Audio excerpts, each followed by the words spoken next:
बिस्मिल्लाहिर्रहमानिर्रहीम अस्सलाम वालेकुम। हालिया अमेरिका का गाज़ा में अमन माहिदे के नाम पर होने वाले माहिदे के खिलाफ पाकिस्तान भर में इस वक्त तमाम मजहबी जमातों को तनकीद का निशाना बनाया जा रहा है। लोग सोशल मीडिया पर यह ट्रेंड चला रहे हैं और ये सवाल पूछ रहे हैं कि मजहबी जमातें कहाँ हैं, वो हुकूमत के खिलाफ कब निकलेगी और हुकूमत के खिलाफ कब लॉन्ग मार्च का ऐलान करेंगे। ऐसे में जमीयत उलमा इस्लाम और बिलखुसूस मौलाना फजल रहमान को टारगेट किया जा रहा है और लोग बार बार ये सवाल पूछ रहे हैं, बार बार ये तनकीद कर रहे हैं कि मौलाना फजल रहमान जो पिछली हुकूमतों में हर इशू पर एहतजाज किया करते, हर इशू पर वो लॉन्ग मार्च का ऐलान किया करते थे, आज वो कहाँ पे है। तो दोस्तों मैं इस वीडियो में आपको इसका भरपूर जवाब दूंगा, लेकिन इससे पहले मैं आप लोगों को इसकी वजाहत ज़रूर करूंगा। सबसे पहली बात तो ये है कि ये लोग जो सवालात पूछ रहे हैं इस वक्त के मौलाना फजल रहमान का है, वो हुकूमत के खिलाफ एहतजाज क्यों नहीं कर रहे हैं। तो अभी इस जुमे में भी मुल्क भर में सिर्फ जमीयत उलमा इस्लाम थी या जमात इस्लामी थी जिन्होंने हुकूमत के खिलाफ या इसराइल के खिलाफ या फ़लस्तीनियों के साथ इजहार यकजहती के लिए या जो फ्लूड्स मॉडेला का काफिला था उनकी गिरफ्तार के खिलाफ उन्होंने मुल्क भर में एहतजाजी मुजाहिरे किए और अपना एहतजाज रिकॉर्ड कराया। किसी दूसरी जमात ने या किसी दूसरी जमात के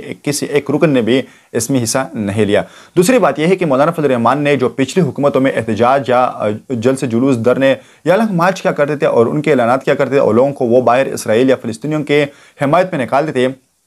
तो वहाँ पे आप ही लोग थे जो मौलाना फजल रहमान को या इन मजहबी जमातों का आप लोग टारगेट कर रहे थे और आप लोग उस वक्त ये बहाने बना रहे थे और ये कह रहे थे कि मौलाना फजल रहमान को अपनी सीट की फिक्र है, उनको अपनी सियासत की फिक्र है, वो अपनी सियासत फ़लस्तीन के नाम पर बचा रहे हैं। इसराइल को फ़लस्तीन को कोई ख़तरा नहीं है, इसराइल को कोई तस्लीम नहीं कर रहा पाकिस्तान में, या पाकिस्तान में कोई इसराइल का हमायत याफ्ता नहीं है। लेकिन इसका नतीजा आज आप लोगों ने देख लिया कि पाकिस्तान भर में नहीं बल्कि दुनिया भर में इसराइल की हमायत याफ्ता कितने लोग हैं और उनकी ताकत कहाँ तक फैली हुई है। और मौलाना फजल रहमान या मजहबी जमात वो इसराइल के खिलाफ एहतजाज क्यों करती थी पिछली हुकूमत में। आते हैं आप लोगों की तनकीद पर कि मौलाना फजल रहमान इस वक्त कहाँ है, वो इस वक्त हुकूमत के खिलाफ लॉन्ग मार्च का ऐलान क्यों नहीं कर रहे हैं। तो मेरे भाइयों बात साफ और सीधी सी है, मौलाना फजल रहमान इस वक्त हुकूमत के खिलाफ लॉन्ग मार्च क्यों नहीं कर रहा। इसकी बुनियादी वजह यह है मेरे जहन में और मेरे ख्याल में आप लोगों को शायद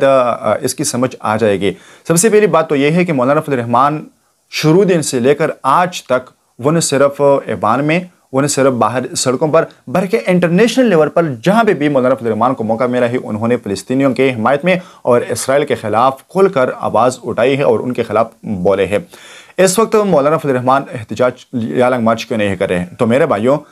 एहतजाज, लॉन्ग मार्च या धरना उस वक्त दिया जाता है जब हुकूमत आपकी बात नहीं सुन रही है, जब हुकूमत आपको वक्त नहीं दे रहा, जब हुकूमत आपकी आवाज़ को दबा रही हो, जब हुकूमत आपके खिलाफ अपना रट इस्तेमाल कर रहे हो, जब हुकूमत आपकी जो मुतालबात है वो नहीं मान रहे हो। ऐसे में मौलाना फजल रहमान को आप लोग देख लीजिए, वो इस वक्त हुकूमत के साथ मुकम्मल राब्ते में है और हुकूमत उनकी बात को मुकम्मल तवज्जो से सुन रही है और उनकी बात को मान भी रही है। अभी कल ही मौलाना फजल रहमान के शहबाज शरीफ के साथ टेलीफोन गुफ्तगू हुई है, तो क्या आपको नहीं लगता कि मौलाना फजल रहमान ने उस माहदे के हवाले से बात नहीं की होगी। तो क्या आपको नहीं लगता कि मौलाना फजल रहमान ने उन 60 से लेकर 1 लाख तक जो बच्चे शहीद हुए हैं उनकी याद नहीं दिलाई होगी। क्या आपको नहीं लगता कि मौलाना फजल रहमान ने इस टेलीफोनिक राब्ते में वज़ीर-ए-आज़म को हमास की जो मौक़िफ़ है उनसे आगाह नहीं किया होगा। क्या आपको नहीं लगता कि मौलाना फजल रहमान ने कल फ़लस्तीन का मुकदमा वज़ीर-ए-आज़म के सामने नहीं रखा होगा। जी बिल्कुल ऐसा हो ही नहीं सकता। उन्होंने खोल कर इस माहदे पर शहबाज शरीफ को, हुकूमत पाकिस्तान को उनको टैप्स दिए और उनको मुकम्मल अपने ख़यालात से, फ़लस्तीनियों के ख़यालात से, पाकिस्तानियों के, उम्मत मुस्लिमा के ख़यालात से उनको आगाह किया कि 2 रियासती हल कभी भी मसले फ़लस्तीन का हल नहीं है। इसराइल का सर से वजूद है ही नहीं, यहाँ पे इसराइल को आबाद नहीं किया जा सकता और ना हम ये मान सकते हैं कि 2 रियासती हल है। जिस पे वज़ीर-ए-आज़म ने मौलाना फजल रहमान के जितनी भी उनके मुतालबात थे, जितनी भी मौलाना फजल रहमान ने उनके सामने जो पॉइंट्स रखे इस मसले पर और इस अमन माहदे के वो मुस्तरद करने के नाम पर,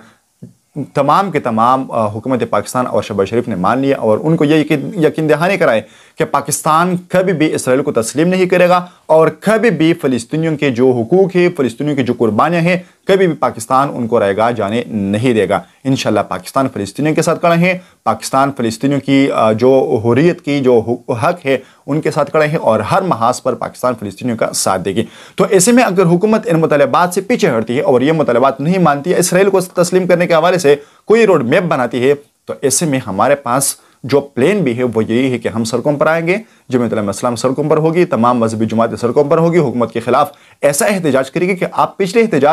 लॉन्ग मार्च भूल जाएंगे। लेकिन फिलहाल मसला सिर्फ यही है कि हम हुकूमत के साथ, जमात इस्लाम मौलाना फजल रहमान हुकूमत के साथ मुकम्मल राब्ते में है, और वो इस वक्त जैसे ही ये रवाबित का जो जरिया है या रवाबित का जो रास्ता है, जैसे ये बंद होता है और हम ये समझ जाएं कि अब फ़िलिस्तीन की हुर्रियत की जो हक है वो छीनी जा रही है और इसराइल के खिलाफ नरम गोशा किया जा रहा है, तो फिर आप देखेंगे कि मौलाना फजल रहमान या जमात इस्लाम या मजहबी जमात है वो किस हद तक जा सकती है और वह कितनी ख़तरनाक हद तक वो एहतजाज, जुलूस और धरने दे सकती है। आप पाकिस्तान में न कोई हुकूमत का नाम सुनेंगे और न कोई ये कह सकेगा कि मैंने ये फ़ला मुआहिदा किया या फ़ला मैंने ये तीर मारा है या मैंने ये कारनामा वो किया है। ऐसे में जमात इस्लाम मुकम्मल तौर पर तमाम हुक्मरानों का रास्ता रुकने की भरपूर सलाहियत रखती है। तो आप इस चीज़ से बेफिक्र रही है। लेकिन ये बात भी समझ लीजिए कि मसले फ़लस्तीन या इसराइल ये सिर्फ मजहबी जमातों का इशू नहीं है, इनका मसला नहीं है, ये तमाम मुसलमानों का मसला है। लेकिन अगर जमात इस्लाम या मजहबी जमातें मैदान अमल में मौजूद है या वो इस वक्त मैदान में नहीं आ रहे, तो आप निकले ना,